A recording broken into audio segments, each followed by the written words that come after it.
नमस्कार साथियों, आप सभी का एक बार फिर से बहुत बहुत स्वागत है।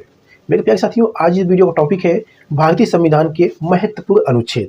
और ये टॉपिक दोस्तों आपकी रेलवे एग्जाम के लिए बहुत ही महत्वपूर्ण है, तो पूरा वीडियो को ध्यान से देखिएगा। तो चलिए मेरे प्यारे साथियों, आपका पहला प्रश्न है, भारत के संविधान का निम्नलिखित में से कौन सा अनुच्छेद भारत की समेकित निधि के संबंध में प्रावधानों से संबंधित है? तो ऑप्शन डी अनुच्छेद 266 है। ठीक है, आपको याद रखना है। चलिए मेरे प्यारे साथियों, आपका अगला प्रश्न है, राष्ट्रीय महत्व के स्मारकों, स्थानों और वस्तुओं का संरक्षण किस अनुच्छेद से संबंधित है? तो साथियों आर्टिकल 49 से संबंधित है। ठीक है, आपको याद रखना है। चलिए साथियों, आपका अगला प्रश्न है, दो या अधिक राज्यों के लिए, ठीक है दोस्तों, दो या अधिक राज्यों के लिए एक सामान्य उच्च न्यायालय की स्थापना किस अनुच्छेद से संबंधित है? तो ऑप्शन डी अनुच्छेद 231 से संबंधित है। ठीक है, आपका अगला प्रश्न साथियों है, कौन सा अनुच्छेद उच्च न्यायालय की कुछ रीट जारी करने की शक्ति से संबंधित है? तो ऑप्शन ए अनुच्छेद 226 है। ठीक है, आपको याद रखना है।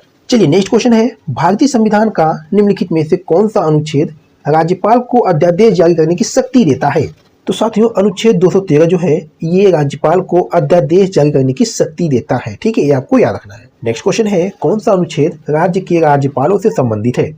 तो साथियों अनुच्छेद 153 जो है ये राज्य के राज्यपालों से संबंधित है। ठीक है, आपको याद रखना है। चलिए नेक्स्ट क्वेश्चन है, भारतीय संविधान का कौन सा अनुच्छेद धन विधेयक को परिभाषित करता है? तो अनुच्छेद 110 यानी ऑप्शन डी आपका भी दोस्तों बिल्कुल सही जवाब हो जाएगा। चलिए नेक्स्ट क्वेश्चन है, भारत का राष्ट्रपति किस अनुच्छेद से संबंधित है? तो अनुच्छेद दोस्तों 52 से संबंधित है, यानी ऑप्शन सी आपका बिल्कुल सही जवाब हो जाएगा। चलिए साथियों, आपका अगला प्रश्न है, भारतीय संविधान का कौन सा अनुच्छेद मंत्रिपरिषद की नियुक्ति और अयोग्यता का वर्णन करता है? ऑप्शन डी अनुच्छेद 75। दोस्तों अनुच्छेद 75 में मंत्रिपरिषद की नियुक्ति और अयोग्यता का वर्णन करता है। ठीक है, ये आपको याद रखना है। चलिए साथियों, आपका अगला प्रश्न है, संघ की कार्यपालिका शक्ति किस अनुच्छेद से संबंधित है? तो अनुच्छेद 53 से संबंधित है। ठीक है, आपको याद रखना है। चलिए साथियों, आपका अगला प्रश्न है, राज्यों के लिए उच्च न्यायालय के बारे में कौन सा आर्टिकल सूचना देता है?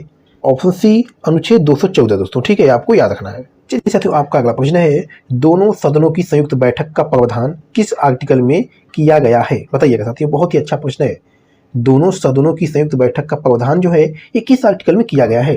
तो साथियों अनुच्छेद 108 में किया गया है। ठीक है, ये आपको याद रखना है। चलिए साथियों, आपका अगला प्रश्न है, संविधान का संशोधन करने की संसद की शक्ति और उसकी प्रक्रिया का उल्लेख किस आर्टिकल में किया गया है? तो साथियों अनुच्छेद 368 में किया गया है। ठीक है, ये आपको याद रखना है। चलिए मेरे प्यारे साथियों, आपका अगला प्रश्न है, किस आर्टिकल में एक न्यायालय से दूसरे न्यायालय में न्यायाधीशों के ट्रांसफर का उल्लेख किया गया है? बहुत ही अच्छा प्रश्न है साथियों। किस आर्टिकल में एक न्यायालय से दूसरे न्यायालय में न्यायाधीशों के ट्रांसफर करने का उल्लेख किया गया है? तो मेरे प्यारे साथियों अनुच्छेद 222 में किया गया है। ठीक है, ये आपको याद रखना है। चलिए मेरे प्यारे साथियों, आपका अगला प्रश्न है, किस आर्टिकल की मदद से राष्ट्रपति को उच्चतम न्यायालय से परामर्श करने की शक्ति प्राप्त होती है? तो साथियों को बता दें कि राष्ट्रपति को उच्चतम न्यायालय से परामर्श करने की जो शक्ति है ये आर्टिकल 143 में प्राप्त होती है। ठीक है, आपको याद रखना है। चलिए साथियों, आपका नेक्स्ट क्वेश्चन है, किस आर्टिकल में सर्वोच्च न्यायालय द्वारा दिए गए निर्णय या आदेशों की समीक्षा का उल्लेख किया गया है? तो साथियों अनुच्छेद 137 में किया गया है। ठीक है, ये आपको याद रखना है। चलिए आपका नेक्स्ट क्वेश्चन है, भारत के नियंत्रक एवं महालेखा परीक्षक का उल्लेख किस आर्टिकल में किया गया है? तो साथियों आर्टिकल 148 में किया गया है। ठीक है, ये आपको याद रखना है। चलिए आपका नेक्स्ट क्वेश्चन है, भारतीय संविधान का कौन सा अनुच्छेद अल्पसंख्यकों के हितों के संरक्षण से संबंधित है? तो साथियों अनुच्छेद 29 जो है ये अल्पसंख्यक के हितों के संरक्षण से संबंधित है। ठीक है, ये आपको याद रखना है। चलिए मेरे प्यारे साथियों, आपका अगला प्रश्न है, भारतीय संविधान में समानता का अधिकार निम्नलिखित में से किस अनुच्छेद द्वारा प्रदान किया गया है? तो मेरे प्यारे साथियों अनुच्छेद 14 से लेकर 18 तक समानता का अधिकार प्रदान किया गया है। ठीक है, ये आपको याद रखना है। चलिए साथियों, नेक्स्ट क्वेश्चन है, अपनी पसंद के व्यक्ति से विवाह करने का अधिकार भारतीय संविधान के किस अनुच्छेद का अभिन्न अंग है? तो साथियों अनुच्छेद 21 जो है ये अपनी पसंद के व्यक्ति से विवाह करने का अधिकार देता है। ठीक है, ये आपको याद रखना है। चलिए आपका अगला प्रश्न है, भारत के अटॉर्नी जनरल से कौन सा आर्टिकल संबंधित है? अनुच्छेद दोस्तों 76 जो है ये भारत के अटॉर्नी जनरल से संबंधित है। ठीक है, आपको याद रखना है। चलिए साथियों, नेक्स्ट क्वेश्चन है, निम्न में से कौन सा आर्टिकल समान नागरिक संहिता से संबंधित है? तो ऑप्शन सी अनुच्छेद 44 जो है ये साथियों समान नागरिक संहिता से संबंधित है। ठीक है, ये आपको याद रखना है। चलिए साथियों, आपका अगला प्रश्न है, किस आर्टिकल में ग्राम पंचायत के बारे में बताया गया है? तो साथियों अनुच्छेद 40 में दोस्तों ग्राम पंचायत के बारे में बताया गया है। ठीक है, आपको याद रखना है। चलिए साथियों, आपका नेक्स्ट क्वेश्चन है, राष्ट्रपति पर महाभियोग की प्रक्रिया का वर्णन किस आर्टिकल में किया गया है?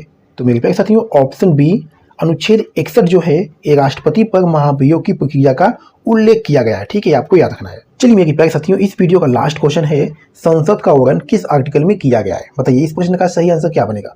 संसद का जो वर्णन है ये किस आर्टिकल में किया गया है? तो साथियों संसद का जो वर्णन है ये आर्टिकल 79 में किया गया है। ठीक है, आपको याद रखना है।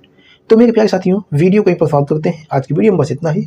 ये वीडियो दोस्तों आपको कैसी लगी? अगर वीडियो को पसंद आई, अच्छी लगी तो वीडियो को लाइक, चैनल को सब्सक्राइब जरूर करिएगा दोस्तों। ये वीडियो दोस्तों आपके रेलवे एग्जाम, एसएससी एग्जाम या कोई भी अन्य प्रतियोगी परीक्षा के लिए महत्वपूर्ण है। ठीक है, तो चलिए फिर मिलते हैं आपसे अगली वीडियो में किसी महत्वपूर्ण टॉपिक पे। तब तक के लिए धन्यवाद।